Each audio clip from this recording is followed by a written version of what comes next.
municipal contre le bruit excessif des motocyclettes continue de faire des vagues à Bathurst. Une trentaine de personnes ont assisté à la réunion du conseil municipal lundi soir.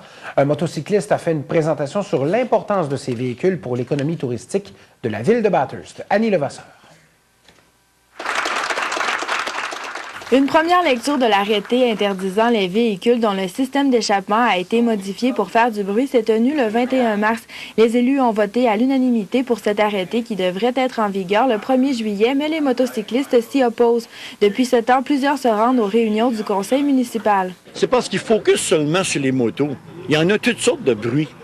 Il y a le bruit des camions vidanges le matin, il y a des bruits d'avion, il y a des bruits naturels, il y a le bruit du festival. Vous venez d'entendre la petite voiture qui vient de passer, mais ils focusent seulement sur les motos. C'est ça qui est ridicule. Dans sa présentation faite lundi, le motocycliste Marc Frenette a expliqué l'impact négatif qu'aurait cet arrêté sur le tourisme. Il a aussi indiqué que les motocyclistes ne se sentiront plus les bienvenus dans la ville lorsque cette loi sera passée.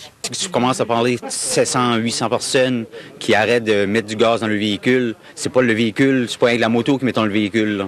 Le char, le skidoo, si tu mets toutes ces personnes-là une arrière l'autre, il y a beaucoup de petits commerces qui... Les Bathurst disent qu'il y a à peu près 12 000 personnes dans Bathurst. Il y a 40 000 personnes qui habitent tout le tour. On contribue nous autres aussi à ce qui se passe à Bathurst. À cette heure, le monde va commencer à chatter sur l'Internet, puis ils vont dire de bypasser Bathurst à cause que des exhausts. Il faut pas. On veut arrêter ça.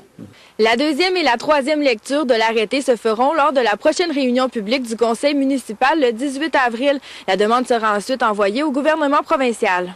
C'est seulement 1% des motos qui ont les pipes qui font le bruit ou qui ont fait des accommodements à leur système d'échappement. Donc, ça place les choses en perspective.